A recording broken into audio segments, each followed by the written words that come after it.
Mama, may sakit ako.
Eventually, mamamatay na rin naman. Ayokong iwan siya. Ayokong magdusa siya. He deserves a better girl. Sakit.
nang ginawa.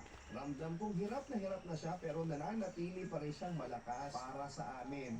Hangang-hanga ako sa anak ko kahit na may sakit siya. She never questioned God kung bakit siya ang nagkaroon ng sakit na iyon. She remained humble at tinanggap niya ng maluwalhati at walang reklamo ang pagsubok na iyon. Nagagawa pa rin niyang ngumiti kahit na sa loob niya ay labis na pagpapakasakit ang nararamdaman niya. Ang masiglang si Francesca na nakausap pa namin ay tuluyan ng nakaratay sa kanyang higaan sa ospital. November 30, 2011, pagod na daw siya. Mukhang hindi na raw siya magtatagal. Papadudot, hindi ko kaya mawala ang anak ko. At sa mga oras na yon ay sobrang pasakit na nararamdaman ko.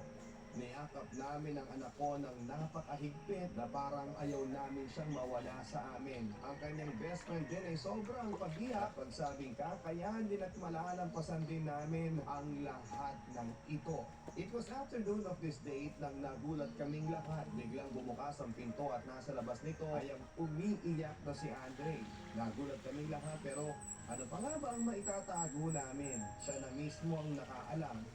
It was a heartbreaking scene nang lumapit si Andre sa anak ko. He was totally crying. Alam kong napakatatag ni Francesca. Sa bawat nangihinang ngiti ng kanyang ipinakita sa kanyang kasintahan ay ang kalungkutang bumabalot sa buong kwarto ng mga oras na iyon. Bakit hindi mo sinabi sa akin? Tanong ni Andre kay Francesca. Hindi nagsalita ang anak ko, bagkos ay nakangiti lamang ito. Hindi mo ba ako pinagkakatiwalaan? Kaya hindi mo sinabi sa akin ang lahat? Francesca, all my life, I have trusted you.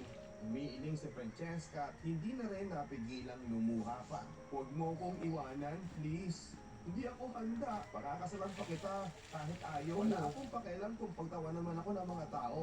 Bakit ang selfish mo? Iwan mo na kaagad ako? Paano na ako? Francesca, mahal na mahal kita sobra. I love you so much. Right after sabihin ito ni Andre ay hinalikan niya ang anak ko. Ang halik na iyon ay punong-puno ng pag-ibig at mga salitang ni minsan ay hindi nabanggit.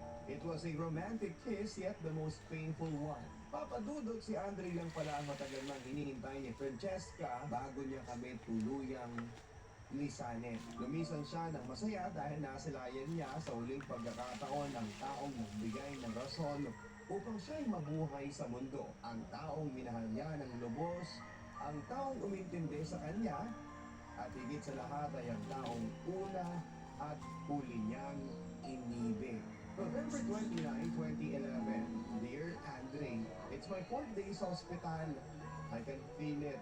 Hindi na ako magtatagal. First of all, maraming salamat for always being here. Thank you at hindi mo ako iniwan kahit na may sakit ako. Thank you for loving me. Maraming salamat sa pagpaparamdam mo kung gaano mo ako kamahal.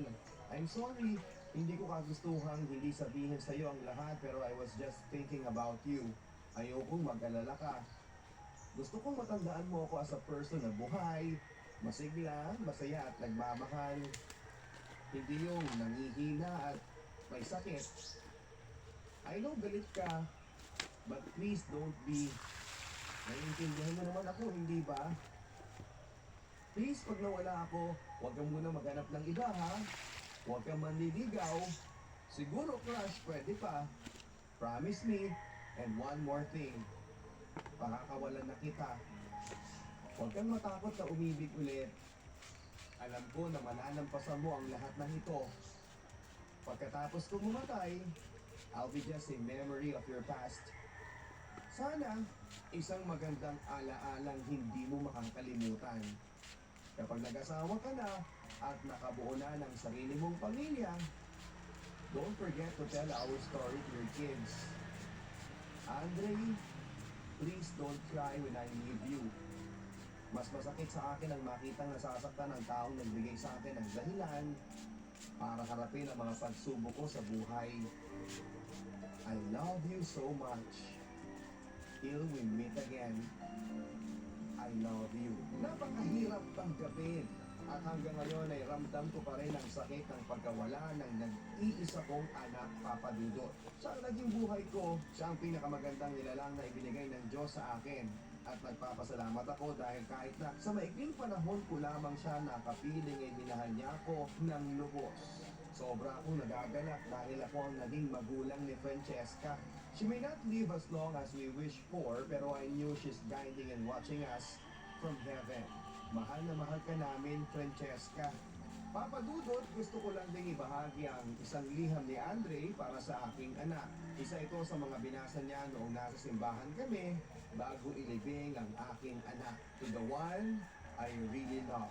Baby Taba, darling, my beloved wife, at kung ano-ano pang tawag ko sa'yo, Francesca, I remember the first time na nagkita tayo. It was our mom's reunion. Mukha tayong kawawa doon kasi nga puro nasa mid-40s na sila, tapos tayo lang yung mga anak na sinama nila. Nag-usap tayo at doon ay nagsimula ang lahat. We started our petty conversations na nagresulta para maging tayo. We face a lot of challenges, pero in the end, tayo pa rin ang nagkatuluyan. Francesca, medyo naiintindihan ko na ang lahat. Ayaw mo talaga ako masaktan kaya hindi mo kaagad sinabi sa akin yung sakit mo. Namimiss na kita, 2 days pa lang simula nang iwan mo ko. Pero parang 100 years na ang dumaan kasi wala ka na sa piling ko. Mahal na mahal kita. I'm sorry for all the mistakes I've done.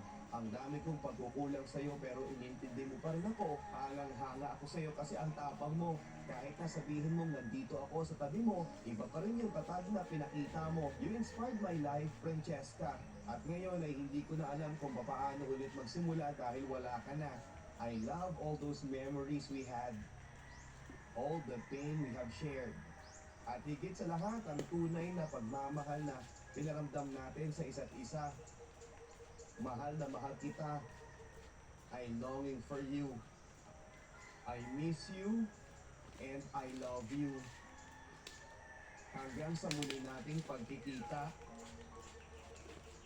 handa na akong palayain ka.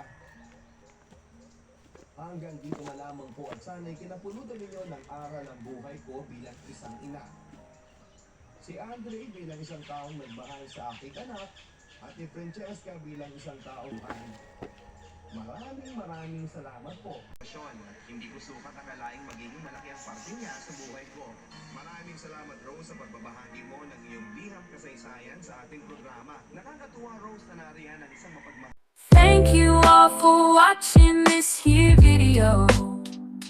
Please like and subscribe and follow.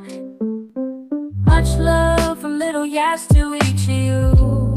Content creator.